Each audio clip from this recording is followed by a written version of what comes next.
여자 축구 대표팀 선수 3명이 사라졌다. 당장 국경을 봉쇄하라. 북한 체육성이 발칵 뒤집혔습니다. 국제대회에 출전한 여자 축구 국가대표 3명이 경기 직후 흔적도 없이 사라진 것입니다. 더 충격적인 건 이들이 남긴 증언이었습니다. 저희는 체육 영웅이 아니었습니다. 북한 체제의 선전 도구일 뿐이었습니다. 24시간 감시, 폭력, 그리고 출신 성분이라는 보이지 않는 족쇄. 승리의 환호 뒤에 숨겨진 끔찍한 진실이 지금 공개됩니다. 하지만 자유를 향한 이들의 여정은 거기서 끝나지 않았습니다. 방콕 거리의 추격전, 한국 대사관 앞 보위부와의 숨막히는 접전까지. 골을 넣던 그 발로 자유를 향해 달린 3명의 선수. 그들의 이야기가 지금 시작됩니다. 구독과 좋아요는 이런 감동적인 이야기를 세상에 알리는데 큰 힘이 됩니다. 공이 골망을 흔드는 순간 제 머릿속에는 단 한 가지 생각만 맴돌았습니다. 오늘 밤 반드시 이곳을 빠져나가야 한다고요. 관중석에서는 함성이 터져나왔고 카메라 플래시가 정신없이 번쩍거렸지만 저는 이미 다른 세계를 향해 마음을 돌린 상태였습니다. 동료들이 달려와 저를 껴안았고 코치는 벤치에서 주먹을 불끈 쥐었지만 제 심장은 경기의 흥분이 아니라 탈출의 공포로 두근거리고 있었습니다. 저는 최정혜입니다. 북한 여자축구 국가대표팀 공격수로 뛰었던 선수였고 지금은 대한민국에서 자유를 누리고 있는 한 사람입니다. 이 이야기를 시작하려니 손끝이 떨립니다. 아직도 그날의 공포가 생생하게 남아있거든요. 하지만 누군가는 들어야 할 이야기입니다. 영광의 유니폼 뒤에 숨겨진 진실을요. 북한 여자축구 대표팀이라는 이름은 화려했습니다. 조선중앙TV에서는 우리를 체육 영웅이라고 불렀고 김정은 위원장이 직접 격려 전문을 보낼 때도 있었습니다. 하지만 그 영광 뒤에는 상상을 초월하는 고통이 숨어 있었습니다. 첫 번째는 굶주림이었습니다. 국가대표 선수가 굶는다는 게 믿기지 않으시겠지만 그것이 북한의 현실이었습니다. 하루 2끼를 먹는 날도 많았고 그마저도 옥수수죽이나 국수 몇 가닥이 전부였습니다. 경기 당일에는 흰쌀밥과 고기국이 나왔지만 그것도 턱없이 부족한 양이었습니다.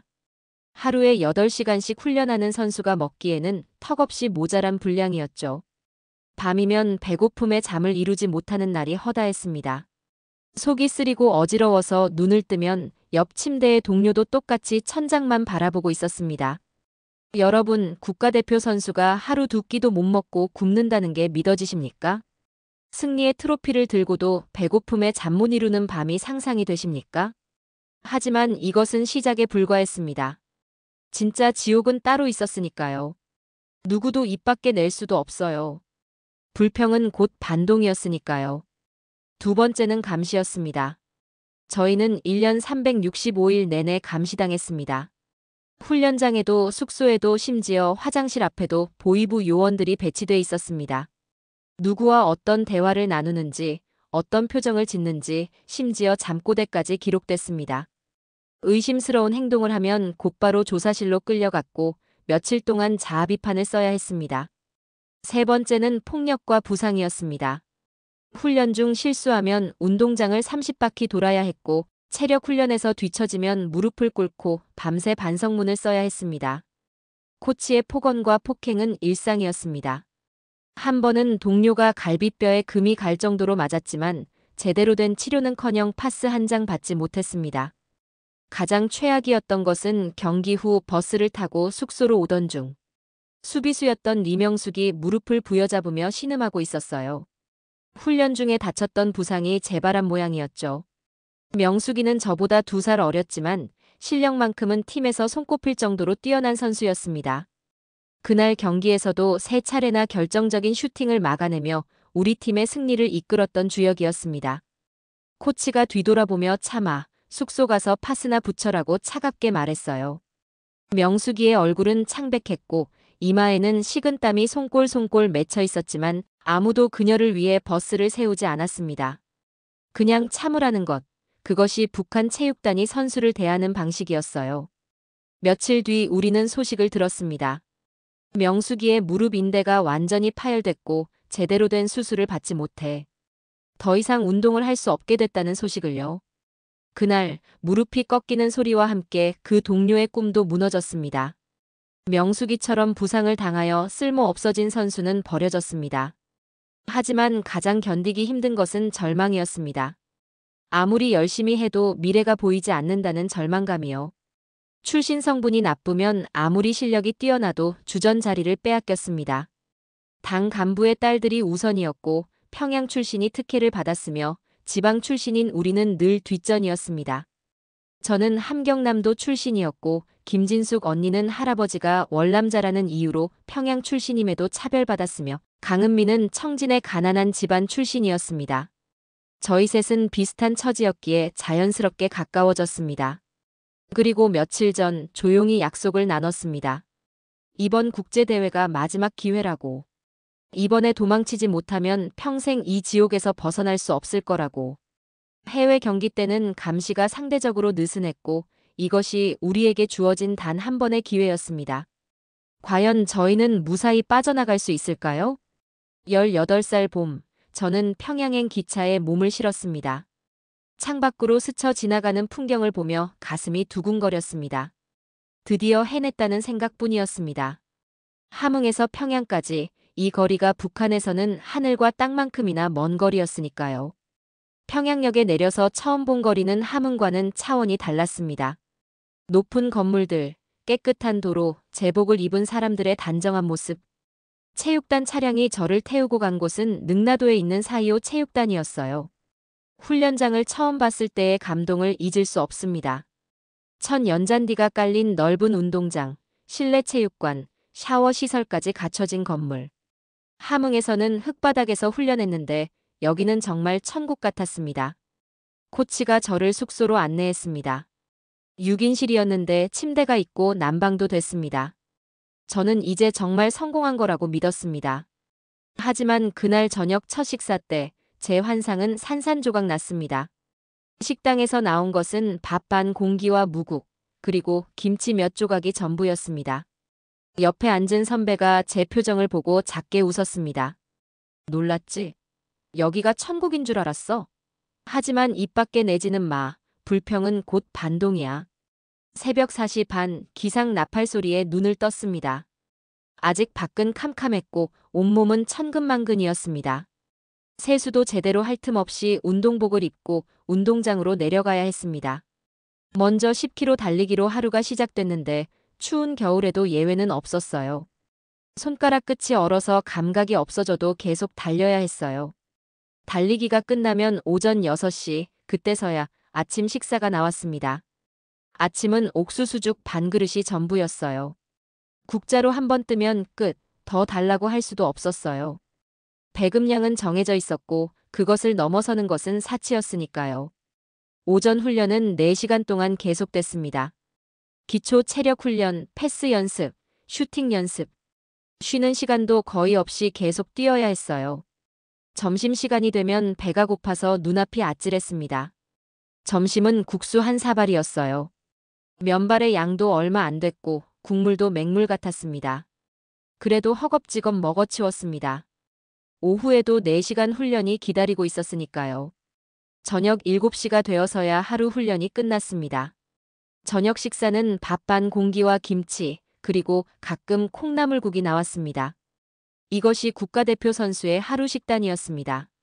여러분, 하루 8시간 운동하는 선수가 이 정도 먹고 버틸 수 있다고 생각하십니까? 저는 첫 한 달 동안 체중이 5kg나 빠졌습니다. 근육이 아니라 살이 빠진 것이었습니다. 밤이면 배고픔에 잠을 이룰 수 없었습니다. 한 번은 룸메이트가 한밤중에 화장실로 가는 소리에 깼습니다. 뒤따라가 보니 그 선배는 수돗물을 벌컥벌컥 마시고 있었습니다. 배를 채우려고요. 저도 그날부터 똑같이 했어요. 물로 배를 채우는 것, 그것이 우리가 할 수 있는 전부였습니다. 경기 전날에만 특식이 나왔습니다. 흰쌀밥과 고기가 들어간 국이었어요. 하지만 그마저도 양은 턱없이 부족했어요. 운동량에 비하면 절반도 안 되는 양이었습니다. 선배들은 조국을 위해 싸우는 전사에게 배고픔쯤은 참아야 한다고 말했어요. 수령님의 은혜를 생각하면 이 정도는 아무것도 아니라고. 하지만 저는 도저히 이해할 수 없었습니다. 왜 우리가 굶어야 하는지를요. 더 견디기 힘든 것은 감시였습니다. 숙소 복도마다 보이부 요원이 24시간 배치돼 있었습니다. 화장실을 가려면 복도의 요원에게 신고해야 했고 5분 이상 지체되면 이유를 물었습니다. 방 안에는 CCTV가 설치돼 있었습니다. 우리가 무슨 이야기를 나누는지, 어떤 표정을 짓는지 모두 기록됐습니다. 심지어 잠꼬대조차 감시 대상이었습니다. 한 번은 동료가 잠꼬대로 엄마를 찾았는데 다음날 조사를 받았습니다. 가족에 대한 그리움을 표출한 것이 문제가 됐던 것입니다. 편지도 자유롭게 쓸 수 없었어요. 집에 보내는 편지는 모두 검열을 거쳤거든요. 훈련이 힘들다는 말, 배가 고프다는 말, 집이 그립다는 말은 모두 쓸 수가 없습니다. 오직 위대한 수령님의 은혜에 감사하며 조국을 위해 열심히 훈련하고 있다는 내용만 남았습니다. 부모님께 진짜 제 마음을 전할 수 없었어요. 그것이 얼마나 고통스러운 일인지 아십니까? 더 기가 막힌 것은 출신 성부는 보이지 않는 족쇄였습니다. 림성미라는 선수가 있었습니다. 아버지가 당 중앙위원회 간부였던 그녀는 실력이 형편없었습니다. 패스는 자주 빗나갔고 슈팅은 골대를 맞추지도 못했습니다. 하지만 그녀는 항상 주전이었습니다. 반면 저는 연습 경기에서 골을 3개 넣어도 벤치를 지켰습니다. 코치는 노골적으로 말했어요. 최정의 동무 실력은 인정하지만 아직 정치 사상이 부족하오. 더 충성심을 보여야 하오. 정치 사상이 부족하다는 것은 곧 출신 성분이 좋지 않다는 뜻이었습니다. 아무리 잘해도 인정받을 수 없었죠. 평가 전날 저는 누구보다 열심히 뛰었지만 최종 명단에서 제 이름은 빠졌습니다. 대신 림성미가 선발됐습니다. 그날 밤 저는 침대에 누워 천장만 바라봤습니다. 눈물도 나오지 않았고 그저 텅 빈 허무함만 남았어요. 김진숙 언니가 제 옆에 앉았습니다. 언니는 평양 출신이었지만 할아버지가 한국전쟁 때 월남자라는 이유로 저와 비슷한 처지였습니다. 언니가 조용히 말했습니다. 여기선 실력보다 출신이 먼저야. 아무리 발버둥 쳐도 소용없어. 우린 도구일 뿐이야. 언니의 목소리에는 체념이 가득했습니다. 과연 이런 곳에서 꿈을 가질 수 있을까요? 하지만 더 끔찍한 일이 우리를 기다리고 있었습니다. 친하다고 믿었던 동료의 배신이 그것이었습니다. 박혜경이라는 선수와 저는 함흥체육학교 때부터 함께였습니다. 같은 고향 출신이라는 이유로 자연스럽게 가까워졌고 평양에 올라온 뒤에도 자주 이야기를 나눴습니다. 어느 날 저는 혜경에게 조심스럽게 불평을 털어놨습니다. 왜 우리만 이렇게 차별받아야 하냐고, 출신 성분이 뭐가 그렇게 중요하냐고. 혜경은 고개를 끄덕이며 맞장구를 쳐줬습니다. 그러나 3일 뒤 저는 조사실로 끌려갔습니다. 보이부 요원이 제 앞에 앉아 차갑게 물었습니다. 최정의 동무 체제에 불만이 있소? 그 순간 저는 깨달았습니다. 혜경이가 밀고 한 것이라고요. 저는 3일 동안 조사를 받았고 자합의 판문을 10장이나 써야 했습니다. 조사실에서 나왔을 때 혜경과 눈이 마주쳤지만 그녀는 고개를 돌렸습니다. 그날 이후 저는 아무도 믿을 수 없게 됐습니다. 이런 생활이 7년째 계속되고 있었습니다. 굶주림, 감시, 차별, 배신, 끝이 보이지 않는 터널 같았습니다. 하지만 어느 날 제 인생을 완전히 바꿔놓을 사건이 일어났습니다. 그것은 제가 상상조차 할 수 없었던 세계를 보여줬고 제 안에 잠들어 있던 무언가를 깨웠습니다. 과연 그것이 무엇이었을까요? 그날은 평범한 훈련이 끝난 저녁이었습니다. 샤워를 마치고 숙소로 돌아오는 길에 한윤정 언니가 제 팔을 살짝 잡았어요. 언니는 28살로 우리 방에서 가장 나이가 많은 선배였습니다.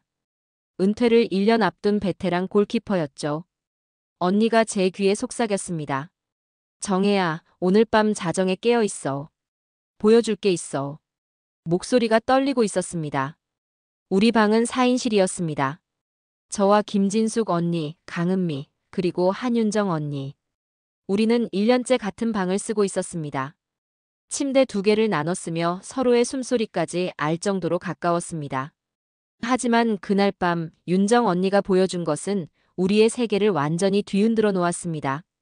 밤 10시 소등 시간이 지나고 방 안은 어둠에 잠겼습니다. 복도에서는 보이부 요원의 발걸음 소리가 규칙적으로 들렸어요. 저는 잠든 척 누워 있었지만 심장은 미친 듯이 뛰고 있었습니다. 대체 무엇을 보여준다는 걸까요? 시계를 보니 11시 반이었습니다. 30분이 마치 3시간처럼 느껴졌습니다.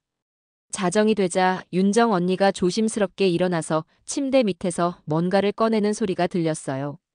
언니가 작은 목소리로 속삭였습니다. 다들 일어나. 조용히. 우리 셋은 숨을 죽이며 침대에서 내려왔습니다. 창문으로 달빛이 희미하게 들어오고 있었습니다. 윤정 언니는 손에 작은 노트북과 USB를 들고 있었습니다. 언니가 말했습니다. 작년에 중국 원정 갔을 때 구한 거야. 들키면 우리 다 정치 범수용소 간다. 각오해. 그 말에 강은미의 눈이 커졌지만 이미 늦었습니다. 호기심은 공포보다 강했으니까요. 윤정 언니가 노트북을 켜니 파란 불빛이 방 안을 은은하게 비췄습니다.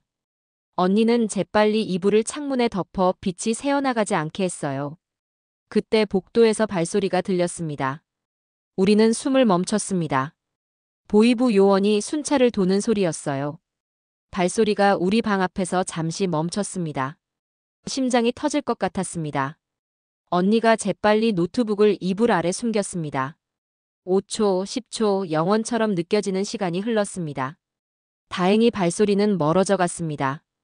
언니가 다시 노트북을 꺼내서 USB를 꽂았습니다. 화면이 켜지자 폴더 하나가 나타났습니다. 이름은 진실이었습니다. 언니가 첫 번째 파일을 클릭하니 영상이 재생되기 시작했습니다. 그날 밤 우리가 본 것은 상상을 초월했습니다. 북한에서 배운 모든 것이 거짓이었다는 충격적인 진실을. 첫 번째 영상은 한국의 대형 슈퍼마켓이었습니다. 카메라가 천천히 매장 안을 비췄습니다. 저는 눈을 의심했습니다. 과일이 산처럼 쌓여 있었습니다. 사과, 배, 포도, 수박. 북한에서는 명절에도 보기 힘든 과일들이 끝없이 진열돼 있었습니다. 정육 코너에는 고기가 가득했습니다. 소고기, 돼지고기, 닭고기. 사람들이 카트에 마구 담는 모습이 보였습니다. 강은미가 작은 소리로 물었습니다. 저게 정말이에요? 윤정 언니가 고개를 끄덕였습니다. 진짜야, 대한민국 평범한 슈퍼마켓이래. 저는 말문이 막혔습니다. 우리는 국가대표 선수인데도 하루 두 끼를 간신히 먹었습니다. 그런데 저 사람들은 저렇게 많은 음식을 마음대로 고를 수 있다는 것입니까? 더 충격적인 장면이 나왔어요. 한 여성이 아이스크림을 먹다가 쓰레기통에 버리는 장면이 나왔어요. 김진숙 언니가 숨을 헐떡였습니다. 버리는 거예요? 저렇게 좋은 걸? 우리에게는 상상할 수 없는 장면이었습니다. 북한에서는 썩은 옥수수라도 주우면 감사하며 먹었는데 저들은 맛있는 아이스크림을 버리다니요. 두 번째 영상이 재생됐습니다. 한국 여자축구 K리그 경기였습니다. 경기장은 넓고 깨끗했으며 천 연잔디가 완벽하게 깔려 있었습니다. 관중석에는 수천 명이 앉아 응원하고 있었습니다. 선수들의 유니폼은 새 것 같았고 벤치에는 음료수와 과일이 가득했습니다. 경기가 끝나고 인터뷰 장면이 나왔습니다. 한 선수가 웃으며 말했습니다. 축구가 너무 좋아서 합니다. 힘들지만 행복해요. 저는 그 말에 얼어붙었습니다. 좋아서 한다고? 행복하다고? 우리는 살기 위해, 굶지 않기 위해 축구를 했습니다. 매일 폭력과 감시에 시달리며 공을 찼습니다. 그런데 저 선수는 좋아서 한다고 말했습니다. 같은 축구인데 이렇게 다를 수 있습니까? 세 번째 영상은 서울의 야경이었습니다. 밤 11시가 넘은 시간인데도 도시는 불빛으로 가득했어요. 높은 건물마다 빛이 켜져 있었고 거리에는 사람들이 자유롭게 걸어 다녔어요. 명동이라는 곳이었습니다. 젊은 사람들이 웃으며 쇼핑을 하고 카페에서 여유롭게 수다를 떨었습니다. 누구 하나 감시하는 사람이 없었습니다. 한 무리의 여학생들이 길거리 음식을 먹으며 깔깔 웃는 장면이 나왔어요. 평양에서는 상상할 수 없는 광경이었습니다. 북한에서 밤 9시면 모든 불이 꺼지고 통행 금지가 시작됩니다. 거리에서 웃으며 떠든다는 것은 불경주에 가까웠습니다. 그런데 저들은 그렇게 자유롭게 살고 있었습니다. 네 번째 영상이 결정타였습니다. 탈북민 인터뷰였어요. 20대 중반으로 보이는 여성이 카메라를 보며 말했어요. 여기 와서 제일 좋은 건 제가 원하는 대로 살 수 있다는 거예요. 배불리 먹고 하고 싶은 공부하고 만나고 싶은 사람 만나고. 북한에서는 상상도 못했던 일들이에요. 매일 아침 눈 뜰 때마다 감사해요. 자유롭다는 게 이렇게 좋은 건지 몰랐어요. 그 여성의 눈에는 눈물이 글썽였지만 동시에 행복한 미소가 번졌습니다. 저는 그 표정을 잊을 수 없습니다. 행복과 감사가 섞인 그 얼굴을요. 강은미가 참았던 울음을 터뜨렸습니다. 우리 속았어요. 전부 다 거짓말이었어요. 언니가 은미의 입을 막았습니다. 조용히. 들키면 끝이야. 김진숙 언니가 떨리는 목소리로 물었습니다. 그럼 우리가 배운 건 다 거짓말이었단 거야? 대한민국이 가난하고 미국의 식민지라고 배웠잖아. 한윤정 언니가 고개를 끄덕였습니다. 나도 충격받았어. 1년 동안 혼자 몰래 이거 보면서 미쳐버릴 것 같았어. 그래서 너희한테 보여주는 거야. 저는 말없이 주먹을 꽉 쥐었습니다. 손톱이 손바닥에 파고들 정도로 세게요. 분노가 치밀어 올랐습니다. 우리는 평생 속았던 것입니다. 굶주리고 맞고 감시당하면서도 그것이 조국을 위한 일이라고 믿었습니다. 위대한 수령님의 은혜라고 세뇌당했습니다. 하지만 진실은 달랐습니다. 우리는 도구였을 뿐입니다. 윤정 언니가 노트북을 끄며 말했어요. 절대 아무한테도 말하면 안 돼. 특히 다른 선수들한테도. 우리 넷만 아는 비밀이야.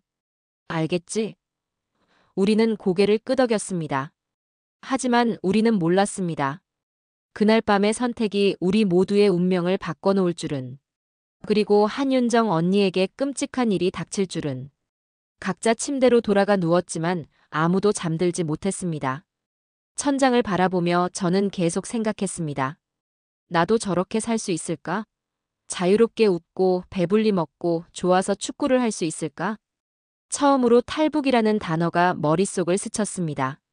하지만 아직 입 밖에 낼 용기는 없었습니다. 너무 무서웠으니까요. 사흘이 지났습니다. 그날 아침 훈련장에 윤정 언니가 나타나지 않았습니다. 코치가 인원 점검을 하다가 물었습니다. 한윤정은 어디 있소? 아무도 대답하지 못했습니다. 점심때 숙소로 돌아오니 우리 방 앞에 보위부 차량이 서 있었습니다. 복도에는 긴장감이 가득했습니다. 저는 김진숙 언니와 눈이 마주쳤습니다. 언니의 얼굴은 창백했습니다. 설마 늙힌 건 아니겠지? 하지만 최악의 예감은 틀린 적이 없었습니다. 그날 저녁 우리는 충격적인 소식을 듣게 됩니다. 오후 훈련이 끝나고 숙소로 돌아온 순간 저는 숨이 멎는 줄 알았어요. 우리 방 앞에 검은색 승용차 2대가 서 있었습니다. 보위부 차량이었어요. 복도에는 군복 입은 요원들이 서 있었고 우리 방문은 활짝 열려 있었습니다. 안을 들여다본 순간 온몸이 얼어붙었어요. 방 안은 완전히 난장판이었습니다. 침대가 뒤집혀 있었고 매트리스는 갈기갈기 찢겨 있었어요. 옷장 속 옷들은 전부 바닥에 널브러져 있었고 심지어 천장 환풍구까지 뜯어놓은 상태였습니다. 한윤정 언니의 침대 밑에는 나무 바닥이 뜯긴 채로 구멍이 뚫려 있었어요. 이중 바닥이었던 겁니다. 그곳에 노트북과 USB를 숨겨뒀던 거예요. 하지만 지금은 텅 비어 있었습니다. 보위부 요원이 복도에 서서 우리를 노려봤어요. 전원 집합. 지금 당장. 목소리가 얼음처럼 차갑게 울렸습니다. 저희는 떨리는 다리로 복도에 줄지어 섰어요. 김진숙 언니의 손이 미세하게 떨리고 있었고 강은미는 입술을 깨물고 있었습니다. 저는 심장 소리가 너무 커서 다른 사람들에게 들릴까봐 겁났어요. 체육단 정치위원이 나타났습니다. 40대 후반의 남자로 평소에도 무서운 사람이었어요. 그가 우리를 훑어보며 입을 열었습니다. 한윤정은 반동 사상범으로 체포됐다. 중국 원정 때 불순물을 반입해 동무들을 오염시키려 했다. 그의 말이 귓속으로 파고들었습니다. 저는 고개를 숙였어요. 시선을 마주치면 안 될 것 같았거든요. 정치위원이 계속 말했어요. 작년 중국 원정을 다녀온 선수들은 전원 특별 감시 대상이다. 매달 정기 검열을 실시하고 있으며 오늘이 바로 그날이었다. 한윤정의 침대를 수색한 결과 반동 자료가 발견됐다. 그 순간 저는 깨달았어요. 우리도 언제든 저렇게 끌려갈 수 있다는 걸. 하지만 더 끔찍한 건 따로 있었습니다. 정치위원이 우리를 하나하나 쳐다봤어요. 너희들 중에 함께 본 자가 있나? 저희는 고개를 저었습니다. 등에서 식은땀이 줄줄 흘러내렸어요. 혹시 카메라에 찍힌 건 아닐까? 혹시 윤정 언니가 우리 이름을 댄 건 아닐까? 온갖 생각이 머릿속을 스쳤습니다. 다행히 정치위원은 더 이상 추궁하지 않았어요. 노트북 기록을 확인한 결과 사흘 전 자정에 사용된 흔적이 있다. 한윤정 혼자 본 것으로 판단한다. 그의 말에 제 다리에 힘이 풀렸어요. 들키지 않았다는 안도감과 동시에 윤정 언니만 희생됐다는 죄책감이 밀려왔습니다. 그날 밤부터 우리 셋은 공포에 떨어야 했어요. 혹시 추가 조사가 있을까? 윤정 언니가 고문당하면서 우리 이름을 댈까? 밤마다 복도에서 발소리가 들릴 때마다 온몸이 굳었어요. 문 열리는 소리만 나도 심장이 터질 듯 뛰었습니다. 우리는 서로 눈빛도 제대로 못 나눴어요. 혹시 또 감시당할까 봐요. 훈련장에서도 집중할 수 없었어요. 공을 차도 힘이 안 들어갔고 코치가 소리쳐도 귀에 들어오지 않았어요. 밥도 목구멍으로 넘어가지 않았습니다. 원래도 적은데 더 못 먹게 됐어요. 림성미 같은 당 간부 딸들이 수군거리는 소리가 들렸습니다. 한윤정 저러더니 결국 잡혔네. 역시 지방 출신은 믿을 수 없어. 그 말들이 칼처럼 파고들었지만 저는 아무 반응도 할 수 없었어요. 일주일이 지났습니다. 어느 날 아침 전체 선수가 강당에 소집됐어요. 보위부 간부가 단상에 올라 발표했습니다. 반동 사상범 한윤정은 반혁명 선전 선동죄로 요덕 정치범수용소 15년형을 선고받았다. 그 말을 듣는 순간 강은미가 작게 신음했어요. 언니가 재빨리 은미의 손을 잡았습니다. 저는 주먹을 꽉 쥐고 이를 악물었어요. 15년. 그곳에서 15년을 산다는 건 사형 선고나 마찬가지였어요. 여러분, 정치범수용소가 어떤 곳인지 아십니까? 하루 12시간 이상 강제 노동, 굶주림, 고문, 공개 처형.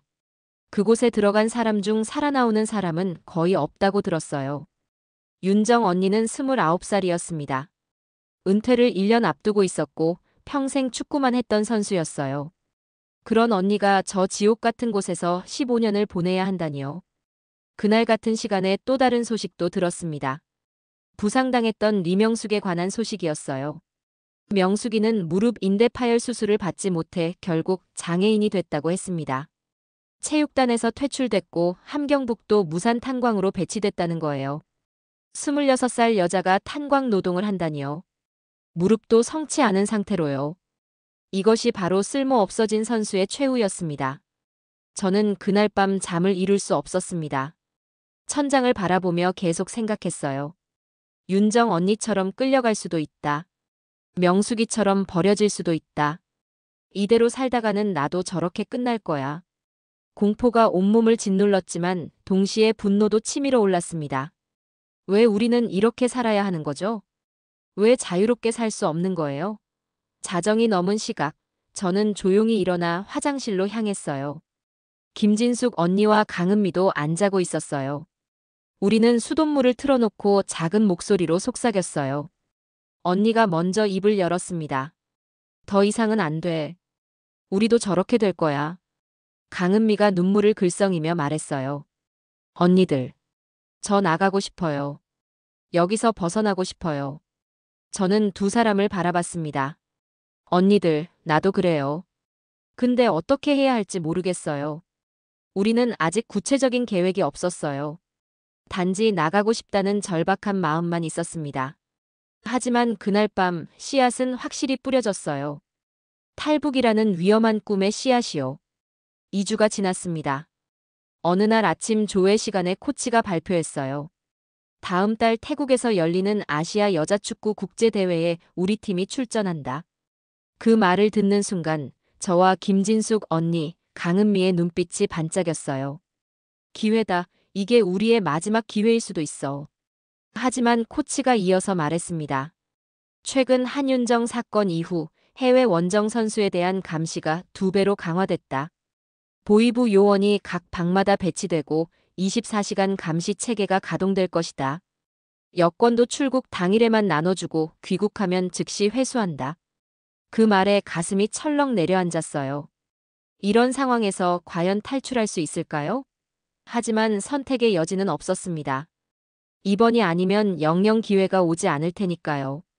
최정혜, 너는 이번 원정에서 제외다. 코치의 말이 귀를 때리는 순간 저는 온몸이 얼어붙었습니다. 선발 평가전이 끝난 직후였어요. 저는 그 경기에서 3골을 넣었고 2번의 어시스트를 기록했습니다. 팀 전체에서 가장 뛰어난 활약을 펼쳤다는 걸 모두가 알고 있었어요. 관중석에 앉았던 체육성 간부들도 고개를 끄덕였고 동료들조차 제 플레이에 감탄했습니다. 하지만 결과는 탈락이었습니다. 저는 그 자리에서 항의할 수 없었어요. 북한에서 상급자에게 따지는 것은 곧 반항이었으니까요. 그저 고개만 숙인 채 예, 알겠습니다라고 대답했습니다. 라커룸으로 돌아오는 길에 림성미와 그 무리가 비웃는 소리가 들렸어요. 실력이 다가 아니지. 출신 성분이 제일 중요한 거야. 그 말들이 가슴에 비수처럼 꽂혔지만 저는 아무 말도 할 수 없었습니다. 저녁 식사 시간 김진숙 언니가 제 옆에 앉았어요. 언니도 예비 명단에만 이름을 올렸을 뿐 본선 명단에서는 빠졌습니다. 언니는 미드필더로 팀 내에서 가장 정확한 패스를 구사하는 선수였지만 할아버지의 월남 전력 때문에 늘 차별받았습니다. 강은미는 다행히 선발됐어요. 은미는 윙어로 속도가 빨라서 대체할 선수가 없었거든요. 하지만 은미의 표정은 어두웠습니다. 우리 셋이 함께 하지 못한다는 것이 마음에 걸렸던 거죠. 그날 밤 저는 침대에 누워 천장만 바라봤습니다. 이게 끝인가? 윤정 언니처럼 끌려가거나 명숙이처럼 버려지는 게 제 미래인가? 절망감이 온몸을 짓눌렀습니다. 하지만 그때 복도에서 급한 발소리가 들렸어요. 누군가 우리 방문을 두드렸습니다. 문이 열리자 코치가 숨을 헐떡이며 서 있었어요. 최정혜, 김진숙, 지금 당장 체육성으로 가라. 부를 일이 있다고 한다. 심야에 갑자기 체육성 호출이라니 심장이 쿵쾅거렸습니다. 혹시 우리도 윤정 언니처럼 체포되는 건 아닐까? 언니와 저는 떨리는 다리로 차에 올랐어요. 차 안은 침묵뿐이었고 창밖의 어둠이 우리를 삼킬 것 같았습니다. 체육성 건물에 도착하니 회의실로 안내됐습니다. 안에는 체육성 부장과 대표팀 감독이 앉아 있었어요. 부장이 서류를 넘기며 말했습니다. 림성미가 폐렴으로 쓰러졌다. 박은희는 발목 부상이다. 예비 명단에서 2명을 추가 선발해야 한다. 그 순간 희망이 보였습니다. 하지만 부장의 다음 말이 그 희망을 반으로 잘랐어요. 최정혜만 선발한다. 김진숙은 정치 사상 평가가 미흡하다. 혹시 모를 일을 대비해 후보로 간다. 언니의 어깨가 축 처졌습니다. 저는 언니를 바라봤지만 언니는 고개를 저으며 괜찮다는 듯 미소 지었어요. 하지만 언니의 눈가가 붉어지는 것을 저는 놓치지 않았습니다. 우리는 또다시 갈라졌습니다. 출신 성분이라는 보이지 않는 벽 때문에요. 다음 날 아침 선발된 선수들이 소집됐습니다. 총 22명의 선수와 5명의 코칭 스태프, 그리고 보위부 요원 8명이 함께 가게 됐어요. 보위부 팀장이 우리를 한 명씩 호명하며 경고했습니다. 탈출 시도는 곧 가족의 죽음이다. 여러분의 부모 형제가 정치 범수용소로 끌려간다. 명심하라. 그 말에 모두가 고개를 숙였습니다. 저도 부모님 얼굴이 떠올라 가슴이 아팠어요. 하지만 제 마음속 어딘가에서는 다른 목소리가 들렸습니다. 이대로 살다가는 결국 죽는다. 탈출이 유일한 길이다. 윤정 언니의 운명, 명숙이의 비참한 최후가 계속 머릿속을 맴돌았습니다. 저는 결심했어요. 이번 기회를 놓치면 안 된다고. 출국 전날 밤 은미가 작은 종이 쪽지를 건넸어요. 언니가 써준 메모였습니다. 한국 대사관 주소가 적혀 있었어요. 태국 방콕에 있는 주한국 대사관이었습니다. 언니가 속삭였어요. 한국으로 가려면 대사관에 들어가야 해. 거기만 들어가면 보호받을 수 있어. 하지만 문제가 있었습니다. 우리는 항상 단체로 움직였고 보위부 요원들이 사방에서 감시했어요. 숙소에서 나가는 것조차 불가능했습니다. 은미가 떨리는 목소리로 물었어요. 어떻게 빠져나가요? 저는 곰곰이 생각했습니다. 그러다 한 가지 방법이 떠올랐어요. 경기 직후예요. 경기가 끝나면 샤워하러 가잖아요. 그때가 유일하게 감시가 느슨해지는 시간이에요. 샤워실에는 카메라가 없으니까요. 저는 최대한 차분하게 계획을 설명했습니다. 경기가 끝나고 샤워할 때 우리 셋이 동시에 창문으로 나간다. 거기서 택시를 잡아 대사관으로 직행한다. 강은미가 고개를 저었어요. 보위부가 금방 눈치채서 그럼 쫓아올 거예요. 저도 시간이 얼마 없다는 것을 알고 있었어요. 하지만 다른 방법이 없었어요. 최소한 30분은 벌 수 있으니까 그 시간이면 대사관까지 갈 수 있어요. 제 목소리에는 확신이 담겨 있었지만 속으로는 떨리고 있었습니다. 은미가 물었어요. 만약 실패하면요? 우리 가족들은요? 침묵이 흘렀지만 우리 모두 알고 있었어요. 실패하면 우리뿐 아니라 가족들도 끝이라는 것을요. 하지만 김진숙 언니가 쪽지에 한 줄을 더 적었습니다. 성공하면 자유다. 실패해도 어차피 지옥이다. 선택은 너희 몫이다. 저는 고개를 끄덕였습니다. 언니, 저 할래요. 이대로는 못 살아요. 은미도 눈물을 글썽이며 고개를 끄덕였어요. 저도요. 무서워도 가족이 걱정돼도. 그래도 나가고 싶어요. 우리 셋은 손을 맞잡았습니다. 떨리는 손이었지만 결의는 확고했습니다. 출국 당일 아침이 밝았습니다. 평양순환공항에서 체크인할 때 여권을 하나씩 나눠받았어요. 보위부 팀장이 귀국 즉시 회수한다고 경고했습니다. 비행기 안에서 저는 창밖을 바라봤습니다. 구름 위로 떠오르는 태양이 눈부셨어요. 저 햇빛 아래 자유가 있을까요? 아니면 더 깊은 지옥이 기다리고 있을까요? 방콕에 도착하니 후덥지근한 열기가 몰려왔습니다. 공항에서 나오자마자 보위부 요원들이 우리를 에워쌌어요. 숙소로 가는 버스 안에서 저와 은미는 눈빛을 교환했습니다. 이틀 뒤면 첫 경기였어요. 그날이 바로 우리의 운명을 가를 날이었습니다. 과연 우리는 성공할 수 있을까요? 여러분이라면 어떤 선택을 하셨을까요? 가족을 위해 포기하시겠어요? 아니면 자유를 향해 뛰쳐나가시겠어요? 경기 당일 아침, 저는 눈을 뜰 수 없었습니다. 한숨도 자지 못했거든요. 침대에 누워 천장만 바라보다가 새벽 4시가 되자 일어났습니다.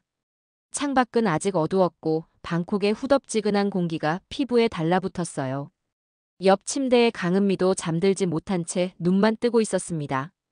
우리는 말없이 눈빛만 교환했어요. 오늘이다. 오늘 아니면 영영 기회가 없다. 숙소 복도에는 보위부 요원이 밤새 서 있었습니다. 화장실을 가려 해도 신고해야 했고 5분 이상 지체되면 문을 두드렸어요. 감시가 평소보다 2배는 심해진 느낌이었습니다. 윤정 언니 사건 이후 보위부는 신경이 곤두서 있었거든요. 아침 식사 시간 식당에서 김진숙 언니를 봤습니다. 언니는 후보 선수로 저희와 함께 방콕에 왔지만 출전 기회는 거의 없었어요.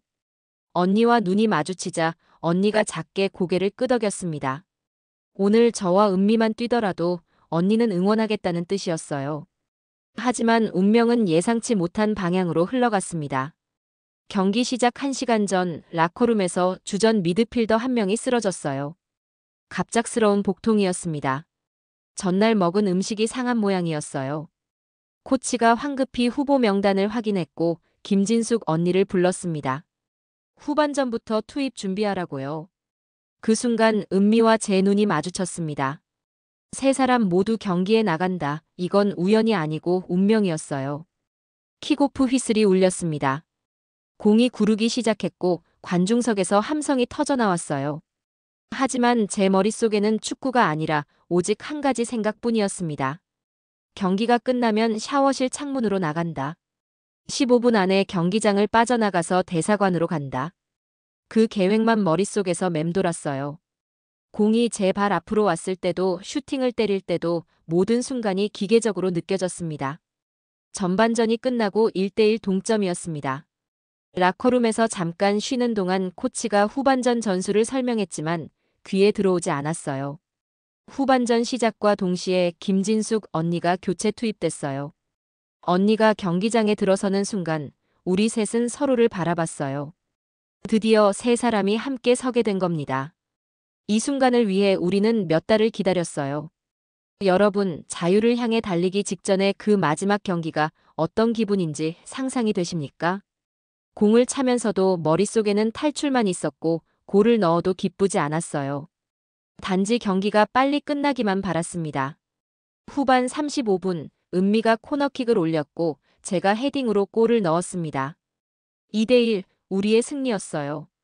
관중석이 들썩였고 동료들이 저를 껴안았지만 우리 셋의 표정은 굳어 있었어요. 이제 시간이 얼마 남지 않았다는 걸 알았거든요. 경기 종료 휘슬이 울렸습니다. 심장이 미친 듯이 뛰었어요.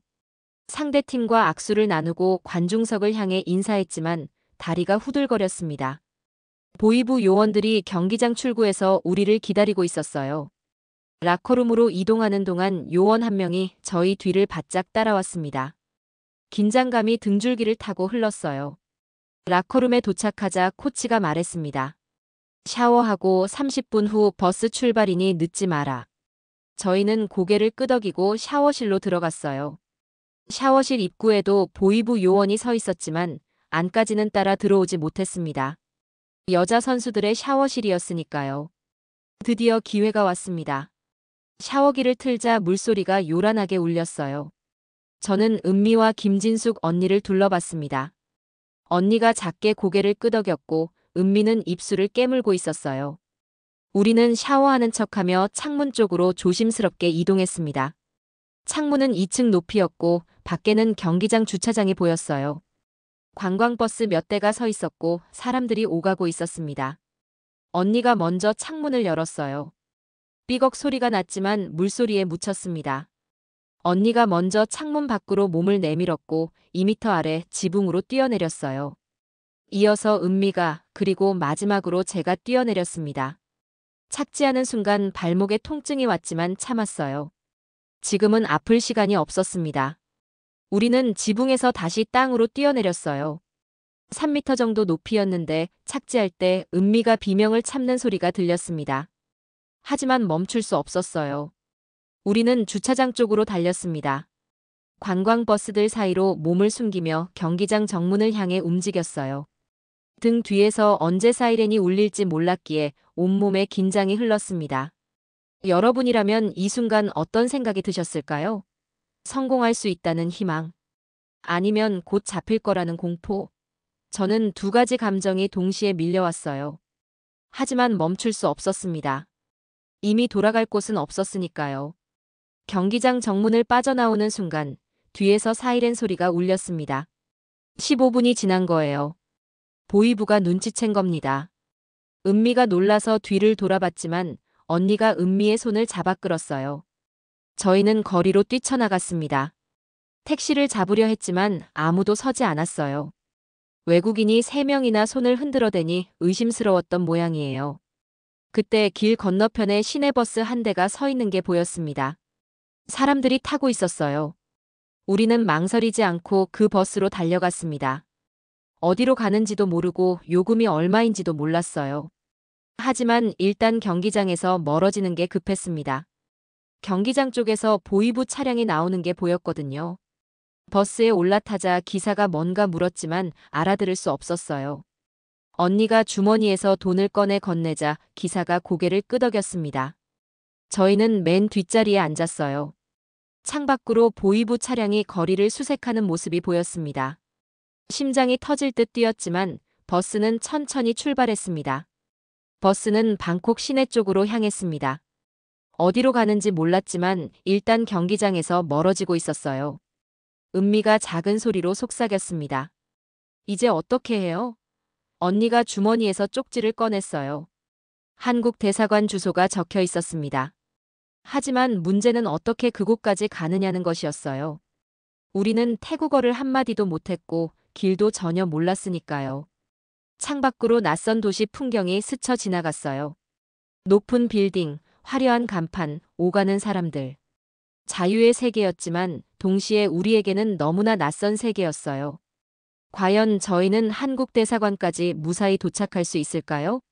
아니면 보위부에 붙잡혀 다시 북한으로 끌려갈까요? 저희는 탈출에 성공할 수 있었을까요? 버스가 시내 중심가에서 멈췄어요. 저희는 황급히 버스에서 내렸어요. 거리는 사람들로 붐볐습니다. 오토바이가 쉴 새 없이 지나갔고 노점상들이 음식을 팔고 있었어요. 저희는 어디로 가야 할지 몰라 길 한가운데 멍하니 서 있었어요. 김진숙 언니가 주머니에서 쪽지를 꺼냈습니다. 한국 대사관 주소가 태국어와 영어로 적혀 있었어요. 하지만 이 주소를 어떻게 찾아가야 할까요? 지나가는 사람에게 물어볼 수도 없었어요. 우리는 태국어는커녕 영어도 거의 못했으니까요. 은미가 떨리는 목소리로 택시를 타자고 말했습니다. 저희가 택시를 잡으려던 그때 큰 도로에서 검은색 승용차 한 대가 천천히 지나가는 게 보였습니다. 차 안에서 누군가 거리를 살피고 있었어요. 보위부였습니다. 저희는 재빨리 노점 뒤로 몸을 숨겼어요. 심장이 터질 것 같았습니다. 차가 지나갈 때까지 숨도 제대로 쉴 수 없었어요. 차가 모퉁이를 돌아 사라지자 언니가 속삭였습니다. 빨리 움직여야 해. 시간이 없어. 여러분, 낯선 도시에서 쫓기는 기분이 어떤지 상상이 되십니까? 모든 차가 적으로 보이고 모든 사람이 의심스럽게 느껴졌어요. 우리는 골목길로 들어갔습니다. 큰 길보다는 안전할 것 같았거든요. 하지만 골목은 미로처럼 복잡했고 우리는 점점 더 길을 잃어갔습니다. 10분쯤 헤맸을 때 작은 편의점 앞에서 한 청년이 우리를 보고 다가왔습니다. 20대 중반으로 보이는 태국 청년이었어요. 그가 영어로 물었습니다. 길 잃으셨어요? 도와드릴까요? 우리는 서로를 바라봤습니다. 언니가 용기를 내서 쪽지를 보여줬습니다. 청년이 쪽지를 보더니 고개를 끄덕였어요. 한국 대사관이요? 걸어가긴 멀어요. 택시 타야 해요. 하지만 저희는 택시를 타러 큰 도로에 나갈 수가 없었어요. 청년이 우리 표정을 보더니 뭔가 눈치챈 듯 했어요. 급한 일이신가 보네요. 제 오토바이로 태워드릴게요. 저희는 망설였습니다. 이 사람을 믿어도 될까? 하지만 선택의 여지가 없었어요. 청년이 편의점 앞에 있는 친구를 불러 한국 대사관 이야기를 하는 것 같았어요. 친구가 오토바이에 타라고 했어요. 저희는 두 청년의 오토바이에 나눠 올라탔어요. 오토바이가 출발하는 순간 보위부 차량이 모퉁이를 돌아 나타났습니다. 청년이 엑셀을 밟았고 오토바이는 골목길을 빠르게 빠져나갔습니다. 뒤에서 차 경적 소리가 들렸어요. 따라오는 건지 확신할 수 없었지만 우리는 뒤를 돌아볼 여유도 없었습니다. 청년은 큰 길로 나가지 않고 계속 골목길로만 달렸어요. 차가 들어올 수 없는 좁은 골목들이었습니다. 10분쯤 달렸을까 오토바이가 멈춰 섰습니다. 청년이 앞을 가리키며 저기 보이는 하얀 건물이 한국 대사관이라고 했어요. 우리는 감사 인사도 제대로 못하고 오토바이에서 내렸습니다. 청년은 미소 지으며 손을 흔들고는 사라졌어요. 드디어 한국 대사관이 눈앞에 있었습니다. 3층짜리 하얀 건물이었고 정문에는 태극기가 펄럭이고 있었어요. 그 순간 눈물이 쏟아질 뻔했습니다. 저 문만 들어가면 자유입니다. 저희는 대사관을 향해 뛰기 시작했습니다. 50m, 30m, 정문이 점점 가까워졌어요. 하지만 그때 뒤에서 급브레이크 소리가 들렸습니다. 뒤를 돌아보니 검은색 승용차 2대가 서 있었고 보위부 요원 4명이 차에서 내리고 있었습니다. 그들이 저희를 향해 달려오기 시작했어요. 언니가 소리쳤습니다. 뛰어! 저희는 있는 힘껏 대사관 정문을 향해 달렸습니다. 보위부 요원들의 발소리가 등 뒤에서 점점 가까워졌어요. 20m, 10m, 정문 경비가 저희를 보고 있었어요. 저는 목이 터져라 외쳤습니다. 도와주세요. 우리는 북한 사람이에요. 정문까지 5m 남았을 때 뒤에서 누군가 제 옷을 잡아당겼습니다. 보위부 요원이었어요. 저는 비명을 지르며 몸을 비틀었습니다. 옷이 찢어지는 소리가 났고 저는 앞으로 넘어졌어요. 무릎에서 피가 났지만 일어나서 다시 뛰었습니다. 언니와 은미가 제 팔을 잡아 끌었어요. 드디어 우리는 대사관 정문 안으로 뛰어들었습니다. 하지만 그 순간 예상치 못한 일이 벌어졌습니다. 보위부 요원들도 함께 정문 안으로 뛰어들었습니다. 대사관 경비가 막아섰지만 요원들은 거칠게 밀어붙였어요. 이들은 우리 선수들이다. 북한으로 돌아가야 한다. 요원 팀장이 소리쳤습니다. 저희는 경비 뒤에 숨었지만 다리가 후들거렸어요. 여기까지 와서 다시 끌려가는 건 아닐까? 그때 대사관 건물에서 한 남자가 급히 나왔습니다. 40대 중반으로 보이는 정장 차림의 한국인이었어요. 그분이 단호한 목소리로 말했습니다. 여기는 대한민국 영토입니다. 허가 없이 들어올 수 없습니다. 당장 나가십시오.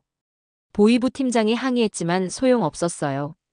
대사관 경비 여러 명이 나타나 보위부 요원들을 밀어냈습니다. 정문 밖으로 쫓겨난 보위부 요원들은 밖에서 고함을 질렀지만 더 이상 들어올 수 없었습니다. 우리는 그 자리에 주저앉았어요. 다리에 힘이 풀렸고 긴장이 풀리자 눈물이 쏟아졌습니다. 언니가 저와 은미를 껴안았어요. 우리는 아무 말 없이 한참을 울었습니다. 저희는 건물 안으로 안내되었습니다. 에어컨이 나오는 시원한 사무실이었어요. 의자에 앉자 직원이 물과 샌드위치를 가져다 줬습니다. 저희는 황급히 샌드위치를 입에 넣었어요. 경기 후 아무것도 먹지 못했거든요. 대사관 직원이 조용히 물었습니다. 탈북하신 거죠? 우리는 고개를 끄덕였어요. 조사가 끝난 후 한국행 비행기를 준비하겠다고 했어요. 그때까지 대사관 내부 숙소에서 보호받을 수 있다고요. 저희는 안도의 한숨을 쉬었습니다. 열흘이 지났습니다. 그동안 대사관 직원들이 저희를 잘 돌봐줬어요. 깨끗한 옷과 따뜻한 음식, 편안한 침대. 북한에서는 상상할 수 없던 대우였습니다. 하지만 마음 한구석은 무거웠어요. 가족 생각 때문이었습니다. 부모님 얼굴이 떠올랐어요. 북한에서는 탈북자가 나오면 가족이 정치 범수용소로 끌려갑니다. 3대가 처벌받는다는 연좌제 때문이었어요. 저희 부모님, 형제들이 저희 때문에 고통받을 거라는 생각에 가슴이 찢어지는 것 같았습니다. 드디어 출발 날이 왔습니다. 인천행 비행기 티켓을 받았을 때 실감이 나지 않았습니다. 정말 대한민국으로 가는 건가? 이게 꿈은 아닌가? 비행기에 탑승하는 순간 기내에 태극기가 붙어 있는 걸 봤어요. 그 순간 눈물이 또 쏟아졌습니다. 이륙 후 승무원이 기내식을 가져왔습니다. 비빔밥이었어요. 김치, 나물, 고추장이 들어있었고 고기도 있었습니다. 우리는 감격하며 먹었어요. 이게 바로 자유의 맛이구나. 창밖으로 구름이 보였고 그 아래 어딘가에 대한민국이 있었습니다. 여러분, 조국을 떠나 새로운 나라로 가는 기분이 어떤지 아십니까? 두려움과 기대가 뒤섞인 복잡한 감정이었어요. 북한을 떠나온 죄책감, 가족에 대한 걱정, 그리고 동시에 자유에 대한 설렘. 모든 게 한꺼번에 밀려왔습니다. 6시간의 비행 끝에 비행기가 인천공항에 착륙했습니다. 바퀴가 활주로에 닿는 순간 저희는 함께 박수를 쳤어요. 드디어 도착했구나. 대한민국 땅을 밟는구나. 공항 밖으로 나오니 국정원 직원들이 기다리고 있었습니다. 저희를 차에 태우고 조사시설로 이동했어요. 탈북자는 모두 국정원 조사를 거쳐야 한다고 했습니다. 북한 공작원이 아닌지 확인하는 절차라고요. 저희는 긴장했지만 거짓말할 게 없었기에 담담히 받아들였습니다. 조사실은 생각보다 편안한 분위기였어요. 조사관은 40대 남자였고 부드러운 목소리로 질문했습니다. 먼저 신원을 확인했어요. 이름, 출신지, 가족관계. 그 다음 탈북 경위를 물었습니다. 언제, 어디서, 어떻게 탈출했는지 저희는 솔직하게 대답했어요. 조사관이 북한 생활에 대해 물었습니다. 그의 질문은 점점 구체적이 됐어요. 훈련은 하루 몇 시간입니까? 8시간에서 10시간이요. 휴일도 없었어요. 조사관의 표정이 굳어졌습니다. 폭력은 없었습니까? 저는 잠시 말을 멈췄어요. 그러다 천천히 대답했습니다. 있었어요. 실수하면 맞았고 체력 훈련에서 뒤처지면 벌을 받았어요. 한 번은 동료가 갈비뼈에 금이 갈 정도로 맞았지만 병원도 못 갔어요. 조사관이 펜을 놓고 저를 바라봤습니다. 부상당한 선수는 어떻게 됐습니까? 저는 리명숙 이야기를 했습니다. 무릎 인대가 파열됐는데 수술을 못 받아서 장애인이 됐고 탄광으로 보내졌다고요. 말하는 동안 목이 메었습니다. 방 안에는 무거운 공기만 흘렀습니다. 출신 성분 때문에 차별받으셨습니까? 저는 고개를 끄덕였어요. 아무리 잘해도 주전이 될 수 없었어요. 당 간부 딸들이 우선이었고 우리는 늘 벤치였어요. 김진숙 언니도 할아버지가 월남자라는 이유로 차별받았고 강은미도 출신 때문에 무시당했어요. 은미가 눈물을 흘리기 시작했습니다. 그리고 한윤정 언니 이야기를 했습니다. USB로 한국 영상을 보여줬다가 정치 범수용소로 끌려간 일을요. 15년형을 선고받았다고 했을 때 조사관의 눈가가 붉어졌습니다. 조사관이 천천히 입을 열었습니다. 고생 많으셨습니다. 이제 자유롭게 사셔도 됩니다. 축구도 하고 싶으면 자유롭게 하세요. 아무도 때리지 않고 아무도 감시하지 않습니다. 그 말에 우리는 참았던 눈물을 쏟아냈습니다. 정말일까요? 정말 자유로운 건가요? 조사관이 고개를 끄덕였어요. 조사가 끝나고 우리는 다음 단계 안내를 받았습니다. 하나원이라는 곳에서 3개월간 정착 교육을 받는다고 했어요. 한국 사회 적응 훈련이라고요. 그곳을 거쳐 새로운 삶을 시작하게 될 거라고 했습니다. 저희는 기대 반 불안 반으로 고개를 끄덕였습니다. 과연 저희는 이 자유로운 나라에서 잘 살아갈 수 있을까요? 국정원 조사를 마친 저희는 하나원으로 향했습니다. 경기도 안성에 있는 북한 이탈 주민 정착 지원 시설이었어요. 한국어, 경제 개념, 문화, 법률, 취업 준비까지 모든 걸 배웠어요. 북한에서는 배급과 통제만 있었는데 여기서는 스스로 선택하고 책임져야 한다는 걸 배웠습니다. 하나원 생활은 평화로웠습니다. 세 끼를 배불리 먹었고 따뜻한 물로 샤워했어요. 밤에는 보위부가 감시하지 않았고 자유롭게 잠들 수 있었습니다. 하지만 밤마다 악몽을 꿨어요. 보위부에게 쫓기는 꿈, 가족이 수용소로 끌려가는 꿈. 깨어나면 온몸이 땀으로 흠뻑 젖어 있었어요. 3개월의 교육이 끝나고 사회로 나왔습니다. 정부에서 지원금과 임대 아파트를 받았어요. 생전 처음 제 이름으로 된 집이 생긴 겁니다. 문을 열고 들어섰을 때 실감이 나지 않았어요. 이게 정말 내 집이라고. 냉장고, TV, 침대, 모든 게 갖춰져 있었습니다. 북한에서는 상상도 못할 일이었죠. 하지만 돈을 벌어야 했습니다. 저는 근처 헬스장에 취업했어요. 청소와 시설 관리 일이었습니다. 새벽 6시에 출근해서 운동기구를 닦고 샤워실을 청소하고 라커룸을 정리했어요. 힘든 일이었지만 불평하지 않았습니다. 북한에서의 훈련에 비하면 아무것도 아니었으니까요. 헬스장에서 일하며 회원들이 자유롭게 운동하는 모습을 봤습니다. 웃으며 땀 흘리고 친구들과 수다 떨고 좋아서 운동하는 사람들. 그 모습이 부러우면서도 따뜻했어요. 특히 한쪽에 있는 작은 실내 축구장을 볼 때마다 가슴이 뛰었습니다. 공 차는 소리, 아이들의 웃음소리. 저도 다시 공을 차고 싶었어요. 어느 날 헬스장 관장님이 저를 불렀습니다. 정혜 씨, 축구하셨다며? 북한 국가대표였다고 들었어요. 저는 놀라서 고개를 끄덕였어요. 관장님이 제안했습니다. 우리 헬스장에서 주말마다 유소년 축구 교실을 하는데 코치 한번 해보시겠어요? 제 심장이 뛰었습니다. 다시 축구를 할 수 있다니. 첫 수업날 10명의 아이들이 저를 보며 웃고 있었습니다. 초등학생들이었어요. 안녕하세요. 코치님. 아이들의 밝은 목소리에 눈시울이 뜨거워졌습니다. 저는 아이들과 함께 공을 찼어요. 패스 연습, 드리블 연습, 그리고 미니게임. 아이들은 실수에도 웃었고 골을 넣으면 환호했습니다. 아무도 때리지 않았고 아무도 야단치지 않았어요. 여러분, 이게 진짜 축구구나 싶었습니다. 북한에서는 한 번도 느껴보지 못한 감정이었어요. 수업이 끝나고 한 아이가 물었습니다. 코치님, 축구 재밌어요? 저는 웃으며 대답했어요. 응, 정말 재밌어. 그 말을 하며 눈물이 났습니다. 지금은 정식 축구 코치로 일하고 있습니다. 지역 유소년 축구팀 코치가 됐어요. 월급을 받고 아이들을 가르치고 주말마다 경기를 뛰게 합니다. 아이들이 골을 넣으면 제가 더 기뻐요. 아이들이 자라는 모습을 보면 뿌듯합니다. 이게 바로 제가 꿈꿨던 삶이에요. 김진숙 언니는 지금 무역회사에서 일하고 있습니다. 중국어를 잘해서 중국 바이어들과 소통하는 일을 맡았어요. 언니는 성실하고 똑똑해서 회사에서 인정받고 있습니다. 강은미는 대학에 진학했어요. 체육교육과에 들어가서 정식 교사가 되기 위해 공부하고 있습니다. 우리 셋은 자주 만나 밥을 먹고 이야기를 나눕니다. 그때 그 결정이 옳았다고 서로를 격려합니다. 하지만 가족 생각 때문에 가슴 한편은 늘 아픕니다.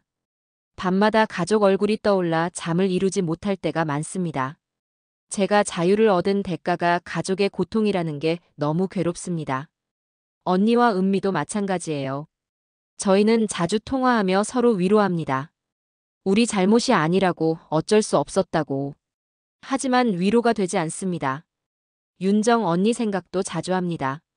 지금 어디서 무엇을 하고 계실까요? 수용소에서 살아 계실까요? 리명숙은 탄광에서 버티고 있을까요? 제가 이렇게 자유롭게 사는 동안 그들은 여전히 지옥에서 고통받고 있습니다. 그 생각을 하면 가슴이 찢어집니다. 하지만 저는 포기하지 않았습니다. 제가 여기서 잘 사는 것, 그것이 그들을 기억하는 방법이라고 생각합니다. 언젠가 북한이 변하면 제가 다시 가서 그들을 찾을 거예요. 그때까지 저는 여기서 열심히 살겠습니다. 북한에 계신 동포 여러분께 말씀드리고 싶습니다. 저희처럼 용기를 내면 여러분도 할 수 있습니다. 힘들고 무섭겠지만 자유는 그만한 가치가 있습니다. 대한민국은 여러분을 기다리고 있습니다. 이 영상을 끝까지 시청해 주셔서 감사합니다. 저희의 이야기가 여러분께 감동과 희망을 드렸기를 바랍니다. 북한 인권에 관심 가져주시고 탈북민들을 응원해 주시면 감사하겠습니다. 구독과 좋아요, 댓글은 저희에게 큰 힘이 됩니다. 여러분 모두 자유와 행복 속에서 사시길 바랍니다. 감사합니다.